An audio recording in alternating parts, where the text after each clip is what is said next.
Hello, this is Steve Malone with Compass of X. I hope you're doing well today and you get some good trades. Over the years, I've done a number of videos, and within these videos, oftentimes I draw out a chart pattern and I draw boxes and lines on the chart to illustrate what we're looking for in the marketplace. For example, like the Aussie dollar. I did a recent video and I showed that we had a low, a lower low, and a higher low designated by these boxes. Then I drew a diagonal line showing the neckline. And then I took the diagonal line and I also drew the measured move, and then I moved it and stacked it on top of the neckline to show most likely where the market would go. And I've done this a number of times over in videos and in my live trade room. And oftentimes the market will follow a chart pattern. And as I've done these videos, I've never really given thought to those of you who've been wanting to replicate what I've shown in the video. I received this email the other day that says, "Dean, you make quick drawings on the charts with boxes and lines, but I can't figure out how you do it. I'm guessing it's a simple trick." It's not really a simple trick. It's really using the tools that's available to you within the MetaTrader 4 platform. So in today's video, I'm going to show you how to create boxes and trend lines and bars in the chart so that you can replicate what I'm doing here in the videos, or start to work on chart patterns yourself within the charts. First and foremost, look up above in your menu bar here. You're going to have a menu bar with lots of little icons in it. The main menu that we're looking at is what's referred as the Line Studies menu. I'm going to click it and bring it down so you can see a little bit better. This is the Line Studies menu bar. And if you don't see this menu bar, what you want to do, especially if you don't see it up here, what you want to do is go to View, Toolbars, and then select Line Studies.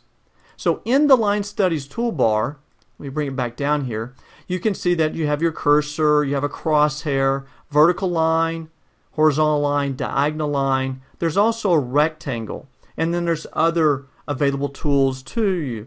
Now if you don't see any of these, you can right click, and again right click, go down to Customize, and a box like this will appear. And you can see that we have available tools on one side and selected tools on the other. For instance, one of the tools you may want to consider is an ellipse. You can click on that and insert it and then bring it up next to the rectangle if you wanted to use that. So let me close this, and you'll notice as I close this that that ellipse is now within my Line Studies toolbar. I'm going to move that back up there and set it in its place. Now let's go and take a look at how to do this on another chart. I'm going to go over to the pound dollar 1 hour chart. I happen to have my ADR Pro calculator on it up above. We had a nice move today. The market went up and went right to the weekly high level. Again, I do recommend to consider looking at the average daily range and the weekly levels. The market is playing to these average weekly levels over and over again. Whether you have the tool or not, take time to calculate the weekly levels and look for the market to move to these levels. It's been doing it over and over again because we're more or less range bound in the marketplace. Now, how do I go about drawing some trend lines? I just actually answered a question to one of our clients about the pound dollar, and he had some specific questions related to the average daily range. And I had made a comment to him about looking at the Trader's Dynamic Index and drawing a trend line within the Trader's Dynamic Index and waiting for the market to potentially break it back to the downside since it's up pretty high here. And so let me go up to the diagonal line here. I'm going to click on that. Now most of you probably have something that looks kind of like this. It's a red line. It goes on infinitum more or less. Well, what you can do is you can double left click on it. Then you see these white boxes will appear. Right click and then select Trendline Properties.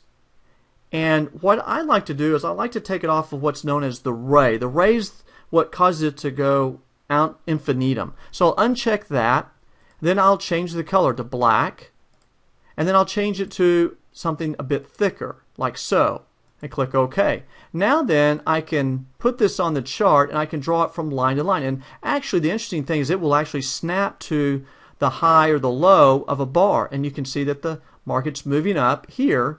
Now at the same time I can do it down below. I can go from here and come across like so. Now I notice though that the market's creating a channel. You see these diagonal highs here and it matched to almost these highs up here. Let me show you a real quick technique. If you will click on the middle box right there, just double click on it so it appears, hold down the control key, then click and drag, it creates an almost exact duplicate of the other line that I can drag and move up. And let me move that just up a little bit further here. And so it hit right there. The market's kind of came back inside, so you can see this upward channel that's going right now in the pound. So if the pound comes down and hits this trend line, I'm expecting it to possibly bounce and head higher. Let me give you one more example of some of the things that I do with working a chart pattern within the charts. There's a chart pattern right here that I presented in my trade room today, and I noticed that there's an inverse head and shoulders pattern, and I marked it up in my room today. I'm going to walk you through what I did. First off, I went to the rectangle. Now you probably have the rectangle that looks like this. If you'll double left click, when the squares show, right click, then go to rectangle properties. You're going to left click on that, and this box will appear. Well, I really don't want to see the background. I really don't. What I want to see is I want to see the bars. So if I uncheck that and click OK, you can see it becomes these bars here, or the outline of the rectangle. Okay, so I go back to it. I want to thicken it up a little bit. I have a solid line, but I want it thicker, like so. And if you can change your color too, you can select the different color that you want on it. I'll leave it right now for blue, and I'll click OK. I can then click the center square and then just move it over. Then I hold down my control key, I click and drag. Double click it, hold down the control key, and click and drag. Now then, do you start to see the inverse head and shoulders pattern? We have a low, lower low, higher low. Then I took my diagonal trend line that I've just changed to just a solid line, and I'll place it on top of this right here, and then across this high, which would form the neckline, and we see the market break up out of here. Now, when I look for a potential measured move, which is basically the secret of chart patterns, is determining where that chart pattern will end up at based upon a break. And so usually what I like to do is look for a high probable target. Somewhere this looks like the high point of this low right here. So what I'm going to do is take that same diagonal trend line, and from this point here I'm going to go up, straight up to the neckline. Then I'm going to double click, drag it on top of the neckline right where the market broke. Now if I squeeze this down a little bit, I'm expecting the potential for the market to get up to this level. Well, what is that level? Now it's where the horizontal line comes in at. I'll click on the horizontal line. I'll come down. Now the horizontal line is going to be a straight line across. Again, if you double click it to where you get the white square, you can then right click, horizontal line properties, change the color. I'll change it, let's say, to a green, and give it another thicker bit. There we go. So now what I'm expecting to happen based upon this chart pattern is for the chart pattern to complete itself, I'm going to be looking for it to move up to this area.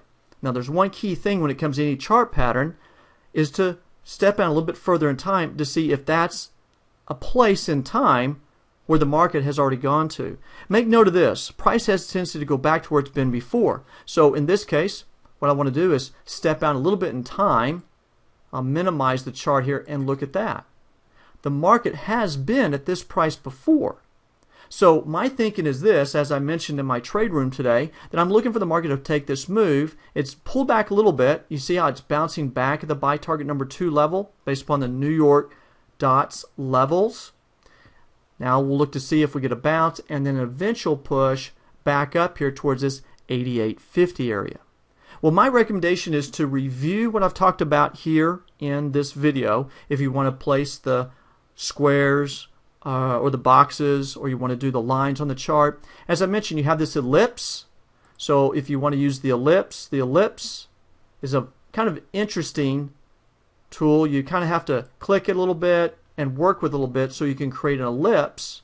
You can color it, you can modify it to make circles. Now again, if you want it kind of like this where it's not a solid background, right click, go to Ellipse Properties, uncheck that, give it a little bit of thickness here, maybe a different color.